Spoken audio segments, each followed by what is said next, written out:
নমস্কার বন্ধুরা, অর্ণব কিডস চ্যানেলে সবাইকে স্বাগত। চলে এসেছি আজকে জমজমাট একটি নাস্তা রেসিপি নিয়ে। দেখুন, আজকের একটি হেলদি এবং টেস্টি রেসিপি বানিয়ে আমি আপনাদের দেখাবো, যেটি শরীরের পক্ষে খুবই স্বাস্থ্যকর। তাই স্কিপ না করে আপনারা পুরো ভিডিওটা দেখতে থাকুন, আমি কিভাবে এই রেসিপিটা বানাই এবং কত সহজভাবে বানিয়ে আপনাদের দেখাই।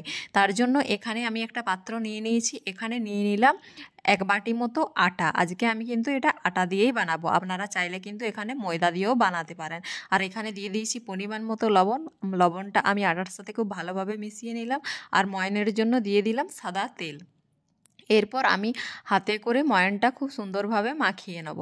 দেখুন, আমি হাতে করে কচলে কচলে কিন্তু ময়ানটা মাখিয়ে নিয়েছি। আমার ময়ান মাখানো হয়ে গেছে, দেখতে পাচ্ছেন। মুঠো করে হাত দিলেই, চাপ দিলেই কিন্তু ভেঙে গেল।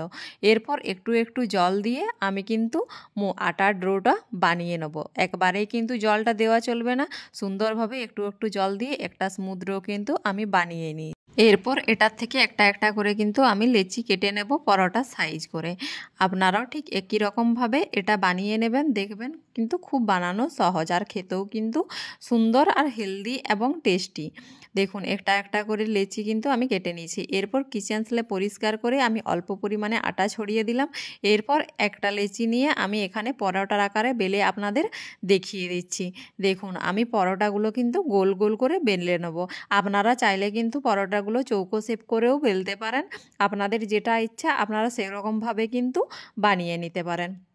আমি এখানে গোল মতো করেই বানিয়ে নিলাম। দেখুন, এভাবেই কিন্তু আমি সব পরোটাগুলো মেলে রেখে দিচ্ছি। দেখুন, সব পরোটাগুলো কিন্তু আমি মেলে নিলাম ঠিক এরকমভাবে, খুব মোটাও না আর খুব পাতলাও না, ঠিক এরকমভাবেই আমি বেলে নিয়েছি সবগুলো। এরপর একটা বোল নিয়ে নিয়েছি। বোলের মধ্যে দিয়ে দিলাম একটা ডিম ফাটিয়ে, আর একটা ডিম এখানে আমি দিয়ে দিলাম। আমি মাত্র 4-5টা মতো পরোটা বানাবো, তাই 2টো ডিম এখানে কিন্তু আমি দিয়ে দিয়েছি। দেখুন, আপনারা চাইলে ডিমটা আরও একটা দিতে পারেন, কোনো অসুবিধা নেই। আর এই ডিমের মধ্যে দিয়ে দিলাম অল্প পরিমাণে পেঁয়াজ কুচি, ধনেপাতা কুচি, আর দিয়ে দিচ্ছি কাঁচা লঙ্কার কুচি। এখানে দিয়ে দেবো স্বাদ অনুযায়ী লবণ, আর দিয়ে দেবো অল্প পরিমাণে চিলি ফ্লেক্স। চিলি ফ্লেক্স দিলে কিন্তু খেতেও ভালো লাগে আর দেখতেও ভালো লাগে। এরপর এটা আমি খুব সুন্দরভাবে ডিমের মধ্যে মিশিয়ে নেব। দেখুন, সব উপকরণগুলো কিন্তু আমি ডিমের মধ্যে খুব ভালোভাবে মিশিয়ে নিলাম। এরপর আমি গ্যাসের মধ্যে প্যান বসিয়ে দিয়েছি, আর প্যানের মধ্যে দিয়ে দিলাম ওই বেলে রাখা পরোটা। দেখুন, আমি পরোটাটা 2 পিঠ খুব সুন্দরভাবে এপিট ওপিট করে কিন্তু সেঁকে নেব।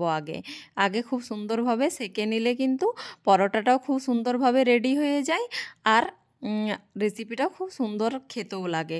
দেখুন, আমি সুন্দরভাবে কিন্তু পরোটাটা সেঁকে নিলাম। এরপর এখানে দিয়ে দেবো পরোটার গায়ের মধ্যে 1 চামচ মতো সাদা তেল। এখানে সাদা তেল দিয়ে আমি পরোটাটা খুব সুন্দরভাবে ব্রাউন কালার করে ভেজে নেব। দেখুন, হালকা ব্রাউন কালার করে কিন্তু আমি পরোটাটা 2টো পিঠ সুন্দরভাবে ভেজে নিচ্ছি। দেখতে পাচ্ছেন পরোটাটা কত সুন্দরভাবে ফুলে উঠছে। দেখুন, আমার পরোটা ভাজাও কিন্তু সুন্দরভাবে হয়ে গেল। আপনারা অবশ্যই এটি বাড়িতে বানিয়ে দেখবেন, যে এটা খেতেও কিন্তু খুব টেস্টি লাগে। আর বাচ্চার টিফিনের জন্য আপনারা কিন্তু এটি ব্যবহার করতে পারেন, অফিসের টিফিনের জন্য আপনারা ব্যবহার করতে পারেন। এরপর আমি এই পরোটার উপরে দিয়ে দিলাম যে ডিমের গোলাটা আমি রেডি করে রেখেছিলাম, সেই গোলাটা আমি চামচে করে নিয়ে ওই পরোটার সারা গায়ে লাগিয়ে দিলাম। দেখুন, সুন্দরভাবে আমি কিন্তু পুরোটাই সুন্দরভাবে লাগিয়ে দিয়েছি। এরপর আমি পরোটাটা উল্টে দেব। দেখুন, পরোটাটা উল্টে দিলাম। আর একটা সাইডও ঠিক একই রকমভাবে আমি চামচে করে নিয়ে ডিমের গোলাটা সুন্দরভাবে লাগিয়ে দেবো। দেখুন, আমি ঠিক 2 পিঠটাই সুন্দরভাবে ডিমের গোলা লাগিয়ে ভেজে নিলেই কিন্তু আমার আজকের রেসিপি রেডি হয়ে যাবে। এটি হলো ডিমের পরোটা। এটা খেতেও যেমন সুন্দর, আর বানানোও কিন্তু খুব সহজ। আপনাদের ঘরে থাকা উপকরণ দিয়েই কিন্তু এই সহজ রেসিপিটা আপনারা বানিয়ে নিতে পারবেন।